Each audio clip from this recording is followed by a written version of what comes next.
Allah subhanahu wa ta'ala tells the believing men to lower their gaze and protect their private parts. Verily, it is more pure for them, and Allah is well aware of what they do.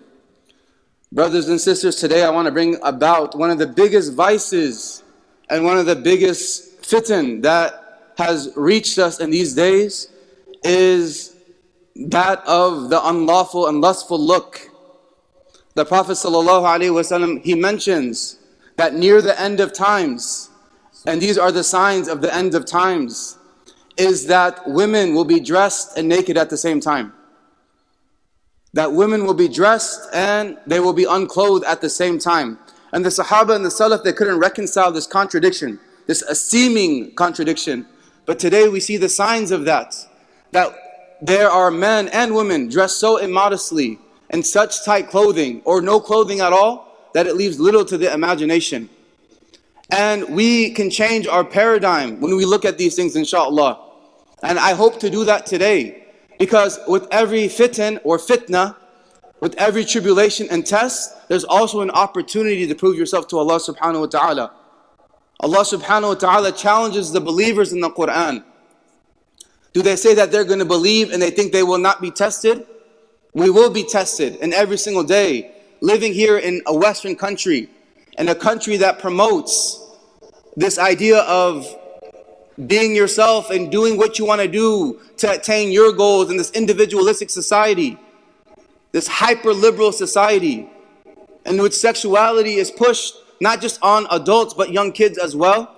This is an opportunity for us to prove to Allah subhanahu wa ta'ala that we are people that are true to Him and His Messenger sallallahu alayhi wa sallam.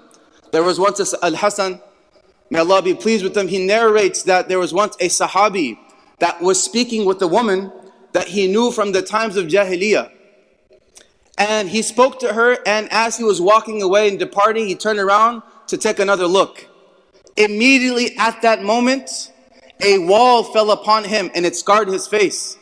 So he rushed to the Prophet ﷺ and said, Ya Rasulullah, such and such happened to me today. And the Prophet looked at him and said, Sallallahu Alaihi Wasallam, indeed, Allah subhanahu wa ta'ala, when He favors somebody, He gives him their punishment in this life. And we can only hope that all of our accountability and all of our punishments happen in this life. Because if it doesn't happen in this life, Allah subhanahu wa ta'ala, it is His sunnah, the sunnah of Allah, to purify the people until they're pure enough to reach Jannah. So what happens if we don't make tawbah? What happens if we don't try to purify ourselves? And why am I saying purification? This is one of the objectives as a Muslim. Verily the heart, anytime we do a sin, it gains in a black spot, the spiritual heart. A black dot is gained. And one of the ways in which we can clean the heart is the dhikr of Allah. And it's not just saying Subhanallah, Alhamdulillah, La ilaha illallah. All these are beautiful adhkar, but it's also in our actions is the dhikr of Allah. Smiling in the face of our brothers and sisters is a dhikr of Allah. Reading the Quran, going to work, providing for your family, raising your children at home. These are all the adhkar of Allah subhanahu wa ta'ala. All these are purifications. And we need these purifications because Allah's sunnah is to purify, if not in this world, then the next. Where? One is through the barzakh, the realm, the underworld, the realm where between the akhirah and this life, in the grave. There are punishments in the grave for those who don't make tawbah. One time the Prophet ﷺ was walking by a grave and he was disturbed by the punishment that he was witnessing. The punishment was unveiled before him. And on one side, the Sahaba asked, Ya Rasulullah, what are they getting punished for? On one side, there was a person who would do namima. He would spread tales and gossip. He would tell one person's story to one person and pass it to another. And this namima was causing punishment. And the other person was getting the punishment of not cleaning himself after urinating in the bathroom. He wouldn't properly clean himself. And because he didn't pay attention and mind and try his best to clean himself, and he thought it was, oh, it's nothing. That impurity physically was a means of his punishment. So the grave is real. Al-Barzakh is real. And this is one form of purification. And if that doesn't happen, then it will happen on Yawm al-Qiyamah, on the day of resurrection. And when I was here last time, I mentioned about all of this, the terrors of that day. And that's another form of purification. And the last is in the hellfire. And may Allah subhanahu wa ta'ala save us all from any of these punishments, and may Allah subhanahu wa ta'ala forgive us in this life so we don't have to go through any of this purification. But that is an objective as a Muslim's purification. Allah subhanahu wa ta'ala says, قَدْ أَفْلَحَ مَنْ زَكَّاهَا قَدْ أَفْلَحَ مَنْ زَكَّاهَا. Verily, the one who is successful is in the state of constant purification. And everywhere around us is filth. But if we lower our gaze and not look lustfully at things we're not supposed to see, then that is a good sign for us. Everywhere around us, there's an opportunity to sin. Before, you would go out into the marketplace and there would be tests for you left and right. And by the way, it's not just men lowering their gaze, it's women as well. In the next verse, Allah subhanahu wa ta'ala says, tell the believing women to also lower their gaze.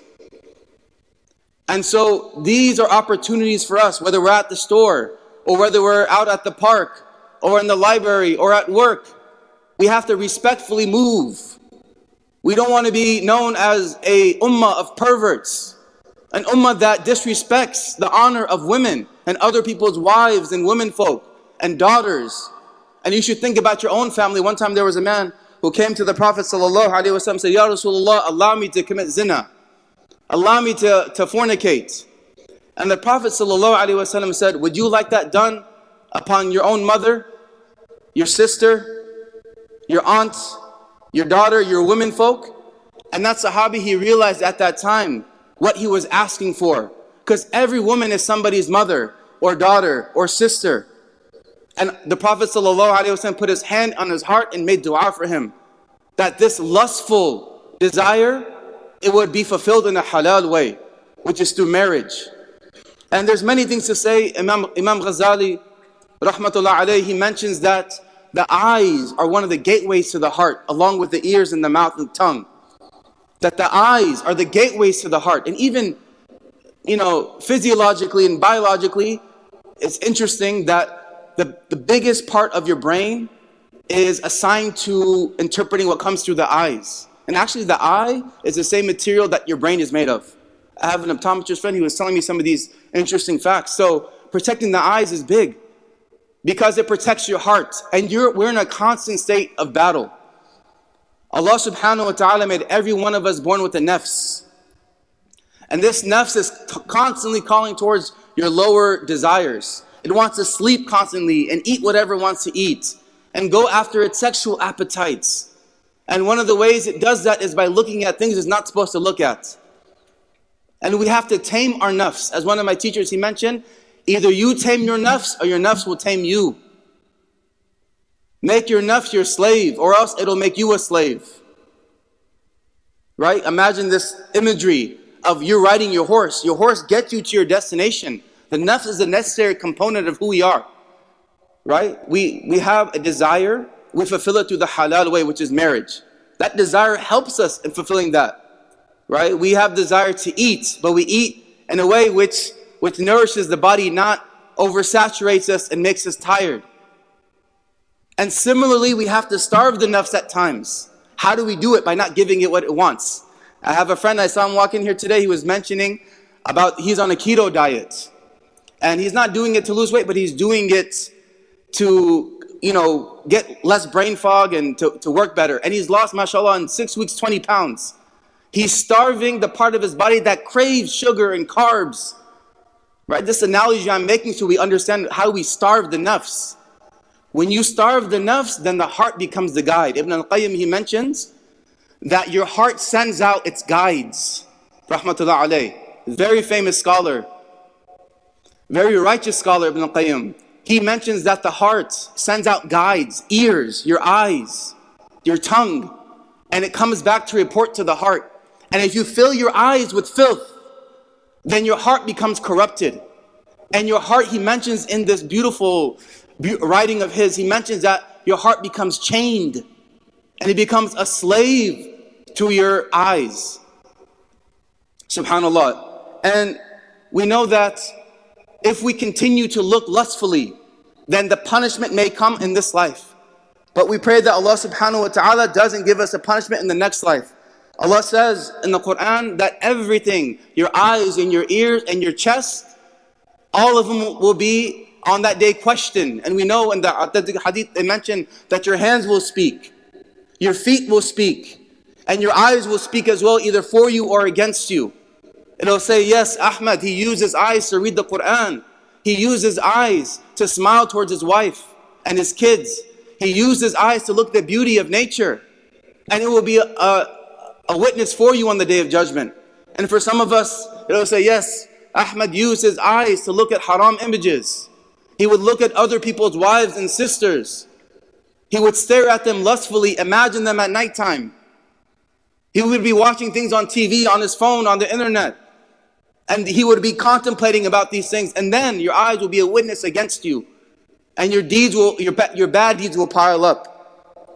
SubhanAllah, I did a recent survey, maybe a few years ago. It's not too recent, 3 or 4 years ago. This institute, they took a survey of Muslim students. And the survey was quite shocking. It mentions that 72% of young men, they view pornography regularly. 72% of young men, they view pornography regularly. And it is up to us, not only as the fathers of a household, the older brothers of a household, the uncles of a household, we have to first and foremost set the example. And we know that as adults, we can do whatever we want, whenever we want. But subhanAllah, there's something about you leading by example, even if nobody sees it, that makes your words more sincere. Well, then when you advise your son or your nephew or your daughters, and it mentions here in the survey, 31% of the girls also viewed it regularly. That's a shocking number. And it's something that we have to, as a ummah, as a community, as a family, we have to put the constraints in our household to make sure that doesn't happen. Whether your kids hate you or not, you're their father first, you're their older brother, you're their uncle, you're their authority before you're their friend. And we have to guide their hearts and talk to them about these things. You know, in our generation, our parents had a hard time talking to us about these things. Tell them this is not normal. This is not what a true marriage looks like. This is something that we should have shame. And if we're involved in it ourselves, we need to stop and fight our nafs. And know that Allah subhanahu wa ta'ala is watching us. We don't need anybody to ridicule us. We ridicule ourselves. Sayyidina Umar, he mentioned, take account of yourself before you're taken account of. And they say, even in American culture, what happens in the dark comes to fruition in the light eventually. So all these things we should remember. Our heart is made for the worship of Allah. Our eyes are made for the worship of Allah. Our ears, our tongues. But when we misuse the blessings of Allah, Allah subhanahu wa ta'ala will take these things away. And I'm going to end real quick with Ibn al-Qayyim. He mentions so beautifully that there's 3 main benefits to lowering the gaze. The first benefit, he says, is it'll give you the sweetness of Iman. Your religion will become enjoyable to you. Your prayer will be something you look forward to. Your Hajj and Umrah and Zakat and fasting on Ramadan becomes enjoyable. Reading Quran becomes something you look forward to. Why? Because your heart is not corrupted. Number 2, he mentions that your heart will get firasa. It'll have a penetrating insight on things. You'll see the world for what it really is. And the falsehood for what it really is. And it won't be clouded by misjudgment. The truth for the truth and falsehood as falsehood. And the last thing he says, it gives your heart thibat and steadfastness and courage. Shaitan will come with waswasa. And he'll tell you to look left and right. Look at so-and-so's wife, online even. Look at so-and-so woman who you don't even know. Pornographic material. And even movies with haram images in it. He'll come at you constantly. Your nafs will call towards it. The dunya all around us, all these are our enemies, but your heart will have thibat. It'll say no to this and no to that. It'll continuously disavow the displeasure of Allah subhanahu wa ta'ala. So these are the 3 things, inshallah, may Allah subhanahu wa ta'ala give us. And may Allah subhanahu wa ta'ala make us an example for the ummah, for our sons and daughters, that by leading by example, by lowering our gaze, not looking about the things you're not supposed to look at, train your eyes to the worship of Allah subhanahu wa ta'ala. Whether we're looking at a simple tree outside, or the skies, or a sunset, or reading the words of the Quran, all of these will be a witness for us on the Day of Judgment.